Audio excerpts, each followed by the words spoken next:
An old friend of mine, who was once a close friend, funny, intelligent, at times even admirably wise, and one of only a handful of people to attend my private wedding to Lalandra, has since revealed his dark side.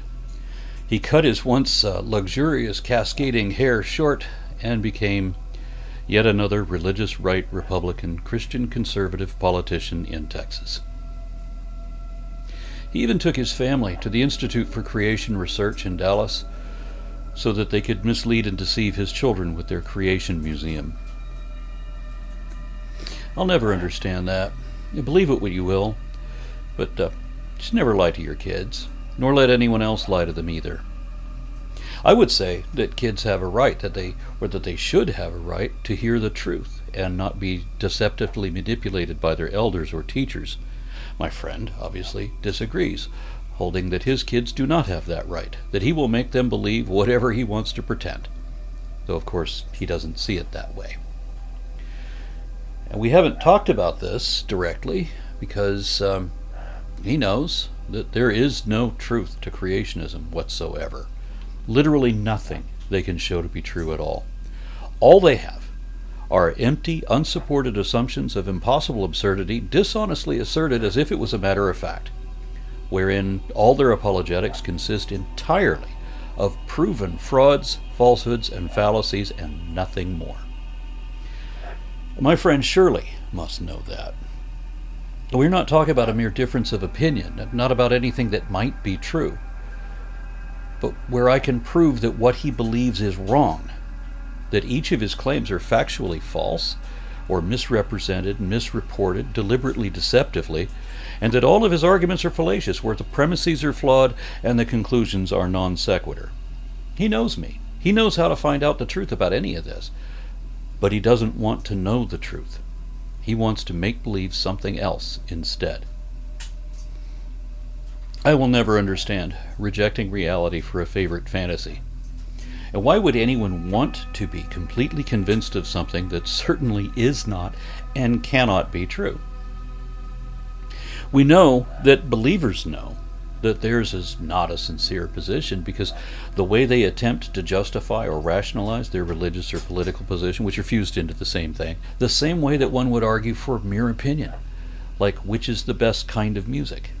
The difference is that it's not just opinion. They're making a claim of objective truth, and they have to lie to do it. They want to assert the existence of things that are not evidently nor even possibly real, and they pretend as if certain things happened that we can prove never did. It's the alleged facts that are not facts, and pretending to know things no one even can know, or of knowing next to nothing about a particular topic, yet claiming to know it better than all the best educated expert specialists anywhere ever, that reveals that religious belief is just a lie. It certainly is not the truth, and the way they defend their belief is not the way anyone would defend what they sincerely thought was the truth. On any other matter of fact, they would look at the data directly, just like I would, expecting that the evidence would bear them out. But not for this one exception, where they already know there are no facts on their side, and thus no truth to their position, but they're determined to believe in it anyway. Creationist apologists are literally pretenders. Now, this video is not about creationism. Well, kind of, but only tangentially. This friend of mine, and I would like him to still be a friend, or to be a friend again if he ever comes to his senses. But if we go by what he says on social media, then it seems that the guy I knew was replaced by a MAGA minion who doesn't seem to understand anything anymore, who now only parrots divisive slogans as if he works for Fox News. I have family like that too. I look at their Facebook and I see them posting nothing but ignorance and bigotry, with an awful lot of tribal hate, and always based on false premises. And I know from experience that they will not listen to reason, because they don't care what the truth is. They don't want to know better. So I don't try anymore. And my friend posted a simple but important question on his timeline. Where do our rights come from? Now, he was looking for the wrong answer, and several of his followers gave him that with one word, God. But this question is too important not to be answered correctly. I find it amusing that whenever creationists ask for where anything came from, they're usually asking about something that didn't come from anywhere. It either always was, eternally, or it's an inherent, emergent property or a concept that was never created in the sense that they're hoping it was. But in this case, the reverse is true. Believers argue that human rights are inherent, granted by God since the beginning, despite the entirety of human history confirming otherwise everywhere all around the world. No, human rights are one thing that actually had to be created, but they were definitely not created by God. Even religious doctrines show women and foreigners and unbelievers suffering utter denial of even their most fundamental, supposedly inherent, God-given human rights, because God didn't give them rights. God never gave anyone rights. People do. I explained to my friend that all of our rights are provided, preserved, or protected, or denied at the whim of human legislators. Of course, I agree that it should be more than that, but let's not pretend as if it is. None of our rights have ever come from God. If they had been granted by God, then everyone would have the same rights everywhere in the world all throughout history. How is it, then, that women did not have the right to drive in Saudi Arabia until June of 2018, where they already had that right here in America? If God gave women the right to bodily autonomy, then human legislators neither gave her that right in 1973, nor can any court or Congress take that right away again, like they did. In some parts of the world, I could be imprisoned or killed just for having an educated and correct opinion in conflict with the opinions held by those in power there. It used to be that way here, too, and it might be again if we're not vigilant. It could never have been that way if our rights were God-given, but that is how it has always been, ultimately until the American Constitution, which, although the current regime hates it, it was such a profound declaration in its time that many other nations adopted similar views, such that all these other countries that were once suppressed by Christianity are now free and fair and secular.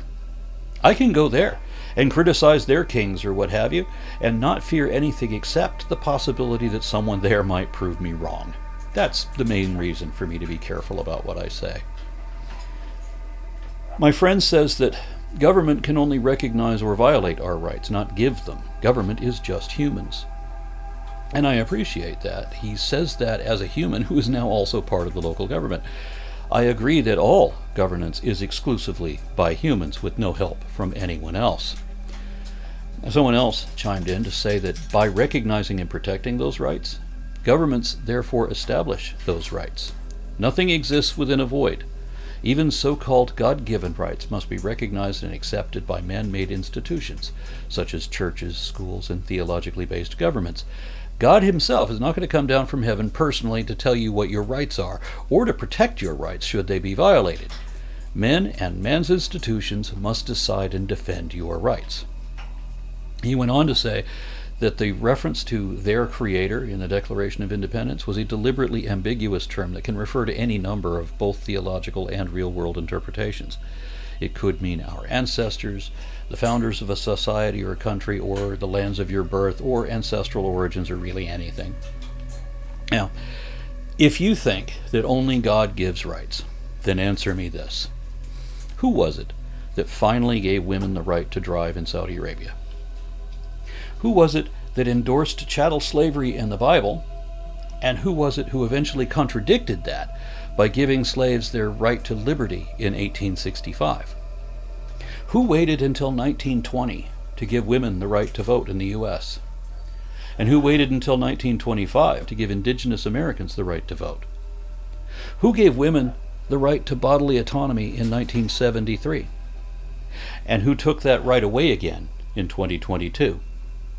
Who granted gay couples the right to get married, or for trans people to serve in the military? Now, who is taking all those same rights away again? If those rights are inherent and God-given, then the government can't take them away, but they are.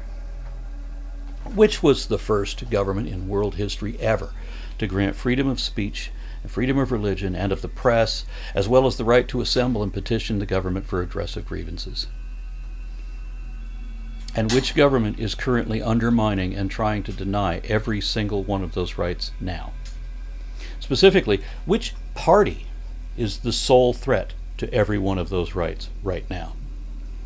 My friend's party, which makes him complicit in that. My friend did not answer any of those questions. Instead, someone else said that the Constitution did not create those rights, that the first Americans already had them. If that were true, then everyone would have already had that right in every nation or kingdom since the dawn of man. But the fact is that very few societies ever shared the right to speak against their government until 1781. The first Americans, meaning indigenous people, endured a century and a half of America being the United States before they had a right to say anything about how that government is run. Instead, they were systematically slaughtered and butchered like animals with zero rights ever since European colonists arrived. Then the first American immigrants from Europe did not have that right either, and were consequently tortured by their local communities or burnt as witches, and had their lives and property taken by British soldiers or the magistrates long before the Revolution. So yeah, the Constitution did in fact create those rights that they clearly did not have before. At some point, somewhere, someone had to tell someone else, no, you can't do that because he or she has the right to say or think or believe or do or be whatever they're being attacked for. And whoever said that, whoever granted that right, also had to be able to enforce it to stop oppressors from attacking those people anyway. Until that happens, then at most, what you claim to be an inherent right is just a desire, something you want, that you hope for, but not necessarily something you have. You don't have it until it is promised to you by someone with the power, and I mean the political power, to provide it. Again, nowhere in the Bible or the Quran does God ever guarantee inherent human rights. Certainly not freedom of speech, nor of religion, nor the right to protest the government. The First Amendment contradicts the First Commandment for a reason.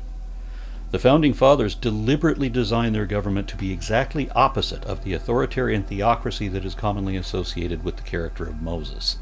The theocracy which has become a looming threat over what's left of our democratic constitutional federal republic today. We are an oligarchy now, a plutocracy, and might even fall into theocracy soon. With God, the most you can hope for is that he might not unleash his wrath upon you as long as you obey the clergy, because that's what it's really all about. The clergy says to believe whatever they tell you, whatever fables they made up, so that you will also obey whatever they command of you. It's all about manipulation of the masses. By definition, a right is a fundamental freedom, power, or entitlement, perhaps a privilege, that is guaranteed to a person by law, by a constitution, or by a moral or ethical framework, and which is generally considered to be inherent and cannot be arbitrarily denied. But even if I agree that all humans should have rights inherently, does that mean that they have them? Obviously not. The history of humanity is a history of injustice, and that's what made the Bill of Rights such a novel proclamation in 1791. Because of that document, and only because of that document, you have the right not to be executed for holding or expressing your opinions, no matter how repugnant your ignorant bigotry may be. But importantly, we're talking about the government now. The powers that be cannot legally arrest you, or gag you, or cancel your show, just because you say or believe something they don't like. So, if the government does that anyway, if they seize you and imprison or deport you without due process, or if they use their political powers to cancel or censor your voice and take control over the media to drown out the truth with their state-approved propaganda, then because they are the government that was supposed to protect and preserve those rights, then your speech or your basic right to life and liberty is now only a privilege that is not protected by the law anymore. Thus, you no longer have those rights. You can pray to God to get them back, but you already know that won't work. If God was listening, we wouldn't be in this mess. You would do better to vote instead. Vote Democrat if you still can, like you should have last time.